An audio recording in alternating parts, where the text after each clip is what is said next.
has saved lives and ended wars. 'Cause I can! So I'm very happy to be talking about Ghost of Tsushima in 2024. This is the Ghost of Tsushima 2024 review because, like I just said, so many people are going to be coming into this game and I'm very excited for you. Or if you're just going to replay it like me, but now on PC to really, soak in all of its wonderful detail. So I'm going to give you the technical breakdown of what the PC adds, and then I'm going to go into an up-to-date review of Ghost of Tsushima, not talking about all of the different gameplay mechanics, but most of them, and just the actual full product of it without giving any spoilers away, and the philosophy of Ghost of Tsushima and the meaning behind it. This game has a deep impact on me because I was playing it around the end of the pandemic days, okay, the dark days, or at least the media and the government would like you to believe it was the dark days, let's just say that. But I wasn't sure if I would be able to move to Japan, kind of the same as PewDiePie and his situation. I was thinking about moving to Japan because my partner is in Japan, and yeah, luckily it worked out in the end, but I wasn't sure, and this was like the perfect escape for me because I absolutely love Japanese culture. No, I don't like anime, okay, I'm not a goddamn weeb. Not everyone who likes Japan is a weeb. I know, that's very rare.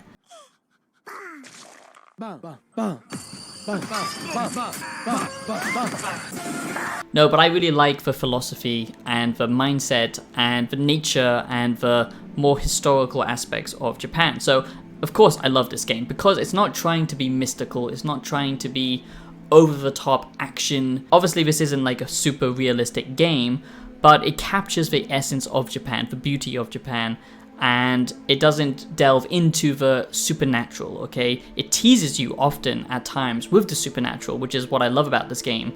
Some side missions that you stumble across, you hear about a legend deep within the forest, and it's all very mystical with fireflies and all this kind of beautiful stuff going on around you, the wind howling and the weather effects, all of that stuff, and then you find out it's just like a homeless guy pretending to be this legend.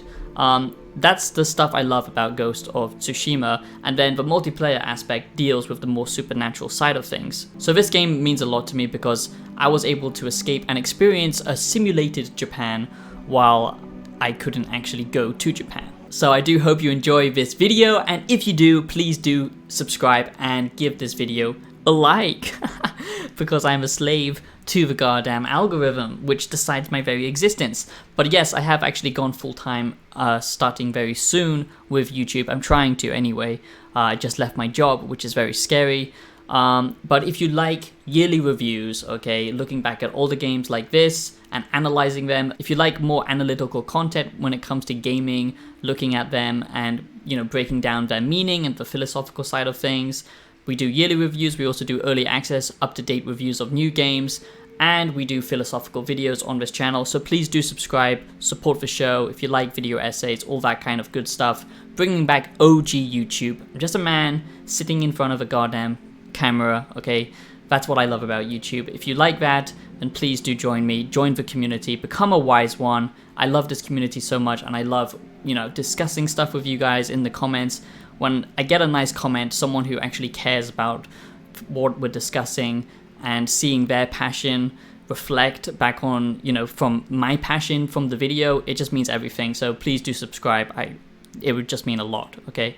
And consider dropping a donation because that's a big help, or checking out my music on Spotify. With all of that out of the way, no shilling, let's explore this Ghost of Tsushima 2024 review. Let's quickly dissect and get over the technical stuff first, okay, because that's the least interesting thing.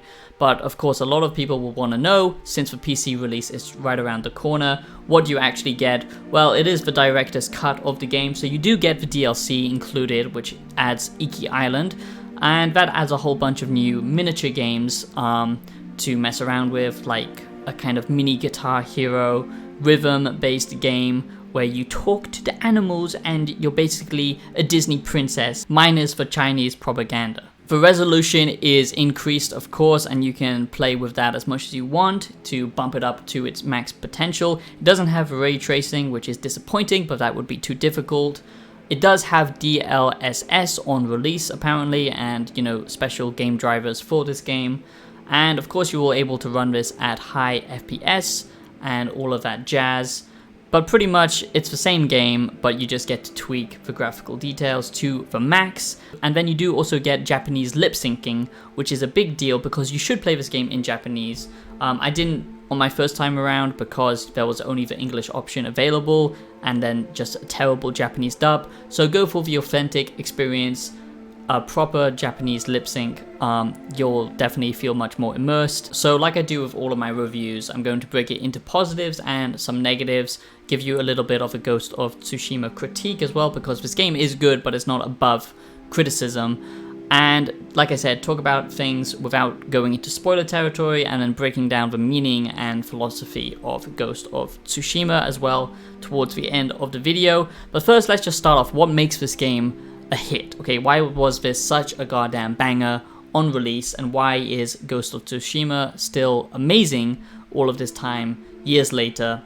Well, that's because the open world gaming genre, okay, it got very old, it got very stale very quickly, okay? I think we all know the type of games I'm talking about, like Far Cry, okay, like Assassin's Creed. Ubisoft open world games, although they aided the open world genre, they also destroyed it, and a lot of people look to them when they thought about how to create an open world game, instead of looking at something like Rockstar, for example. That was the kind of template. When you think about the big open world games, we think of Bethesda, we think of Ubisoft, we think of Rockstar. Not many other developers are doing big open world games. Well, we also have CD Projekt Red, but around that time, not many developers were doing this type of thing. So Ghost was a breath of fresh air because it took inspiration from all of these different, developers and made something that I feel worked, okay? And it never felt boring or too regurgitated, although there are elements to this game that I don't like, that are very much formulaic. But what they did so well, what made this game a breath of fresh air, was the combat, okay, was the exploration, but more than anything else, it was the vibe, it was the atmosphere of Ghost, okay? I talked before about how it nails the Japanese ambience, and, I'm not here advocating the meme, Japan is like perfect, okay, because it sure as shit isn't. Believe me, I've been living here for over a year now, and there's lots of problems with it. I might do a separate video talking about that, but there is something special about the Japanese atmosphere, okay? We've all fantasized about what it would be like being a samurai, okay? Going back to the Edo period or Kamakura period, living in that authentic Japanese period before it got westernized, before the Meiji period. And Ghosts really give you that sense of immersion that no other game has ever got close to, and still no game has ever got close to.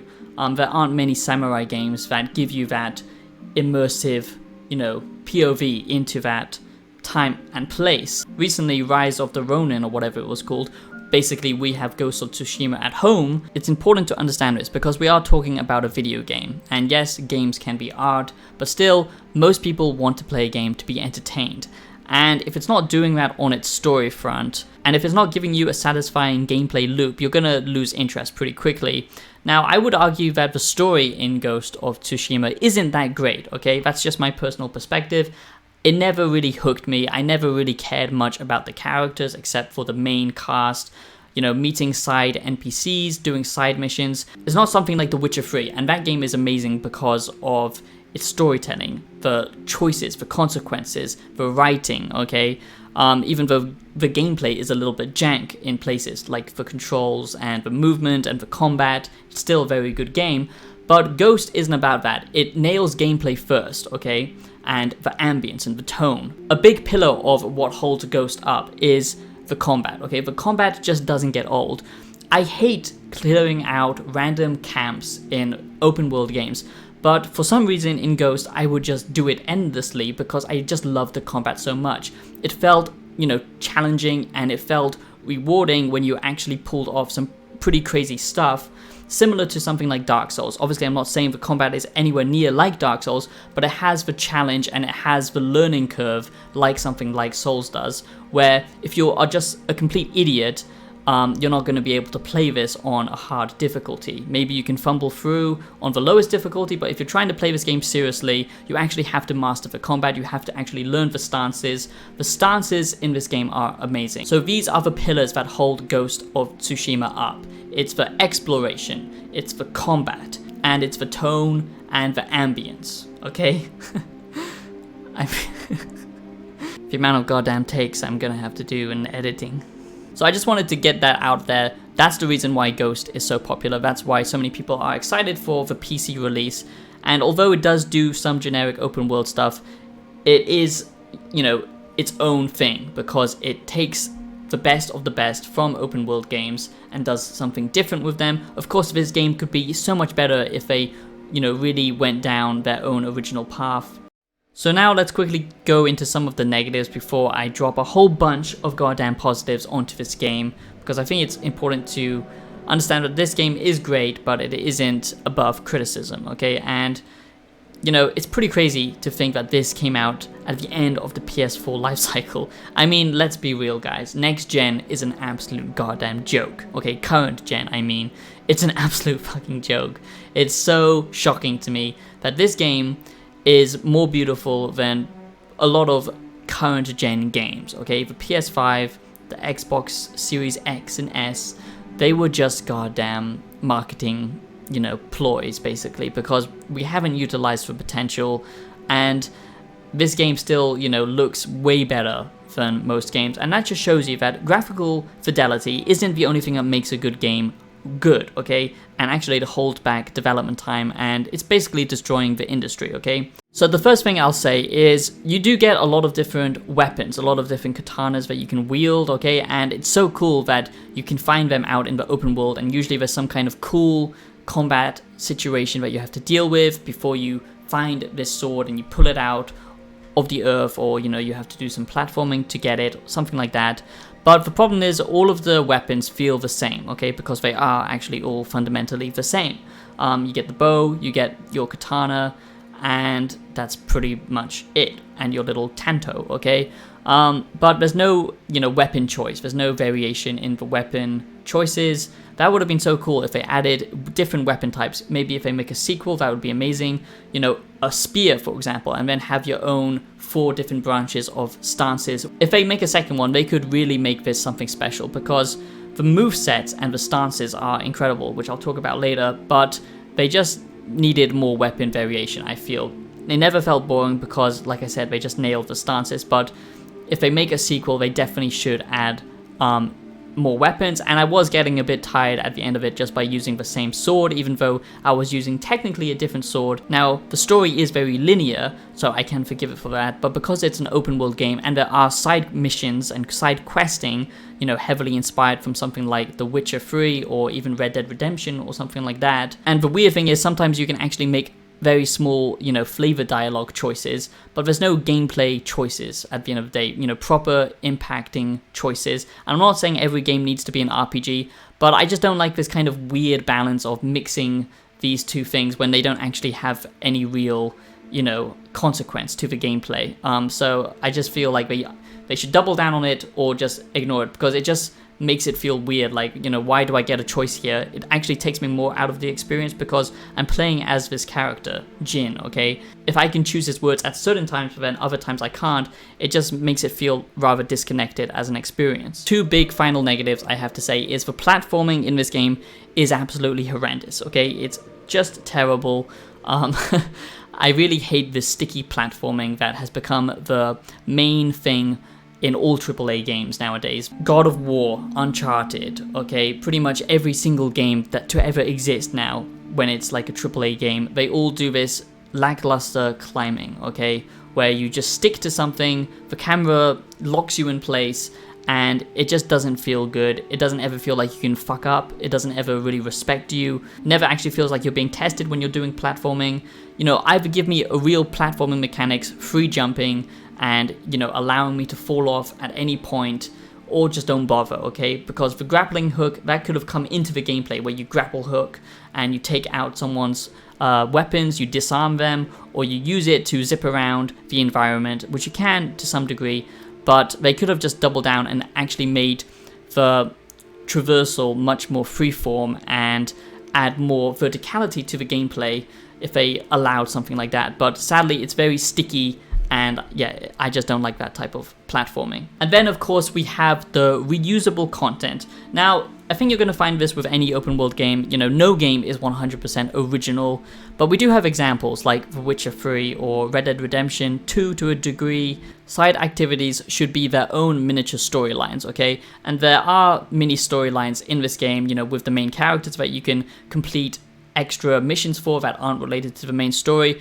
but I'm talking about the kind of sub side stuff, okay? And that is, you know, clearing out endless camps, going to endless shrines, reusable, regurgitated content, and it's just a shame because they could, you know, take out all of that bloat and fill it with a more unique gameplay focused experience instead of all of this added bloat just to make the game bigger. And the only other small negative I can think of is, you know, this game is kind of broken into acts, and at the end you get into this new snowy region, and I just feel like it was very underutilized, okay? They could have added a whole bunch of new gameplay systems, a whole bunch of new mechanics at this point, new abilities, new enemy variations and stuff like that to this location to make it more stand out. Like, it feels like Iki Island, for example, but you're not really there for that long if you're just kind of, you know, following the main story, doing a few side missions. So now let's get into the positives, and there are so many positives to this game because, like I said, this game is a masterpiece. A lot of people might be thinking, is Ghost of Tsushima worth it in 2024? Yes, of course, okay, this game is a masterpiece. One thing that really adds to this, a big positive, is the weather, okay? The weather effects in this game are just masterfully done, okay? And I like how you can actually have some influence over the weather systems as well. So basically, you can collect these miniature, you know, little additions to your flute, different songs, and these actually have different effects, which is super cool. One of the main ones is, you know, kind of clearing the weather up or bringing on a storm, and you get some different ones later on down the line that I won't spoil, but some pretty cool ideas here. And the weather really does, you can actually feel it in the air. You know, not many games have this kind of immersive weather. Only a few games come to mind, like The Witcher 3, for example. I would say this does it better than, you know, even something like Red Dead Redemption 2, where you can actually feel the electricity in the air. The way they used wind as a waypoint is such a clever design, and more games need to do that. More games need to figure out a way to minimize UI, because that's actually how we get immersed into gaming, at least that's how I feel, and it does such a good job of that. The detail as well in this game, like the blood splatter, you know, little touches like bowing, or like I said, whipping out your flute and playing a little song after a little victory, or shaking the blood off your katana. That really makes you feel immersed, like you are this, you know, badass kind of Ronin samurai, just taking on different side missions and doing work for different people. Even though you wouldn't exactly say this is historically accurate, it does nail the Bushido philosophy. And if you don't know anything about that, I'm going to touch on that at the end of the video. But, you know, that's pretty much Jin's whole story arc, is he's kind of wrestling with what it means to be a samurai. Now, realistically, samurais were mostly pricks, okay? They were basically like tax collectors today. They would go around and collect rice and make sure, you know, people are filling their quotas and all that stuff. You would have to bow. The reason why Japanese people bow, from what I've learned, and, you know, I'm not sure if this is 100% true, but this is what most people say, is people bow because when the samurai or the shogun were, you know, rolling in, you have to, you know, show your respect, not look at them face to face, and if your head is higher than theirs, then they'll just cut it off. That's why you have to bow. So samurai weren't exactly nice people, for the most part. They weren't noble knights, but some of them were, and some of them tried to be because of the Bushido philosophy, which is basically the Eastern version to chivalry and the knight's philosophy. I did a breakdown of the Bushido philosophy. Maybe one day I'll compare the chivalry and Bushido, because they're both quite interesting code of ethics, and it's basically a way to act morally and with honor and virtue, you know, being a warrior, but also somewhat a philosopher, which I can very respect, of course. And although the story doesn't really speak to me, from a character point of view or the writing point of view, because it does feel very westernized, it does feel a little bit simplified, and I don't know, like the emotional beats this game has, they do hit home, especially the relationship between you and your uncle and the choice you have to make at the end of the game, or your friend, for example, who's kind of a lost samurai and becomes a ronin, stuff like that, is good, but a lot of the supporting cast just don't resonate, they don't have that emotional weight like, good writing games can do, something like Cyberpunk, for example, or The Witcher, or Red Dead Redemption 2, name whatever game speaks to you, Fallout New Vegas. But seeing the conflict within the main character Jin between, what makes a good samurai and going down this kind of brutal path of war, anything to defeat the Mongolians, the goddamn evil Mongolians. And I've got to say, this game, I'm sure Mongolian people are actually very lovely people, but any time I heard an archer in this game, I would just go absolutely batshit, because this game really does ramp up your bloodlust. The stances, I'm not going to go into great detail, but like I said, there's, different stances, and you actually have to master them all. They've got so many different movesets to them, and you can mix and match, and sometimes I would even like to fight the wrong enemy type with the wrong stance, just to give me an extra layer of challenge, and it's very satisfying to do that when you're trying to attack a shielded enemy, but you're not using the shield breaking stance, and you're using, like the stabby stance. I like that because it feels so satisfying when you can pull off a kill even when you're not using, the correct stance. That's one thing I wish they didn't do, is they boxed you into fighting a particular enemy type within that stance. Otherwise, it's very difficult and it takes a lot of time. So basically, the big boys, you will have to use a certain stance. The spear boys, you'll have to use a certain stance. The shielded enemy types, you will have to use a certain stance. To defeat them most effectively, but it works so well because the stances are all so unique, they all feel different, they all have their different unlock trees and progression paths, and they're all so well done that it doesn't get boring. But I just would have liked, to have that ability to choose myself, which one I want to use, and all of them are viable if you master them. I love how when you first, find a group of enemies, you start off like, kind of like a westerner cowboy showdown, where whoever can draw quickest will get basically the advantage in the fight. And I really love that. It's so cool when you can just chain all of these attacks together and you kill out a whole group of enemy just by, slicing at them in slow motion. And especially if you want to do these mystical side missions, which I highly recommend because they were some of my favorite, where you collect legendary weapons or armor based on, like mystical warriors, and you have to, kind of find their clues and go on a little adventure to try and find down this legendary item, and there's like a fable along with it. I love that type of side mission. That was my favorite. That's what I mean. They could have done more of that instead of regurgitated side content. Usually at the end of those quests, you would find a boss, and with the main missions as well, you fight bosses along the way, and they are just so well designed, facing off one-on-one. That's when the combat is good, when it's so detailed and you really have to pay attention to the enemy moveset one-to-one. It all plays so well. Yes, it can be a little bit weird because they all kind of wait their turns to fight you, because it is a very much one-to-one focused combat experience, but sometimes you do get ambushed with a bunch of enemies. Another massive positive, and I might do a separate video on this with my friend who's going to be my co-host very soon, is the multiplayer. It's just, Jesus Christ, does this game ever stop? I love the fact that it's not just a generic skill tree unlocking little tiny percentages. No, you get goddamn different quality abilities, okay? As you're leveling up your armor, it actually changes with appearance. Like I said, it's down to detail. The same with your katana, it gets more refined. You can see the edge gets sharper.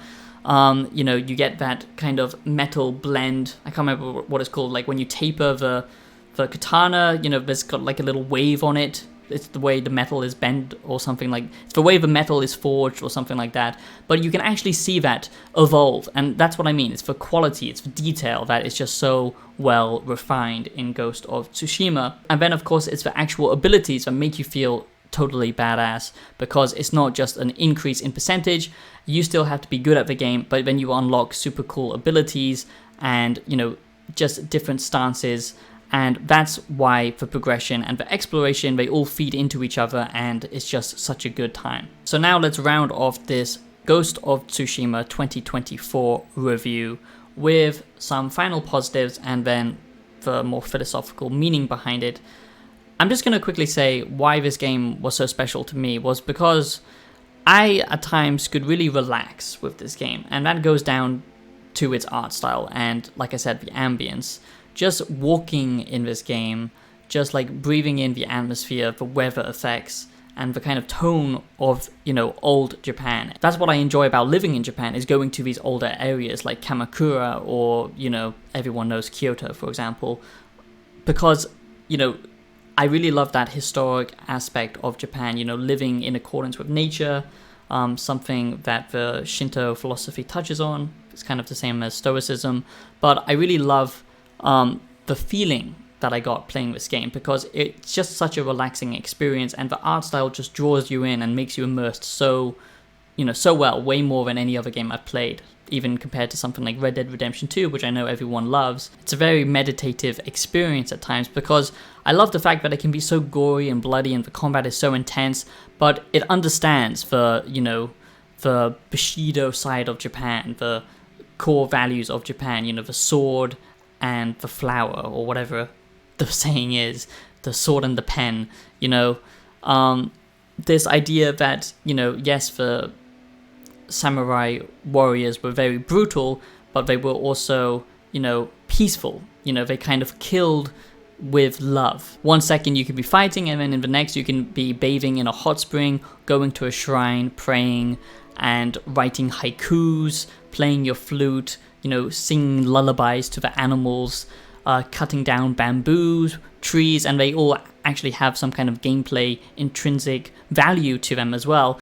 So now let's quickly talk about the philosophy of Ghost of Tsushima, why I feel the story works because of the internal conflict that Jin is going through. That's what made me interested in this game. That's why it clicked for me, because of, him wrestling with the Bushido code, and that is why everything has, value in this game, even if it is regurgitated content. The, peaceful side content that you can engage with optionally, like I just talked about. So the first one is righteousness, or G.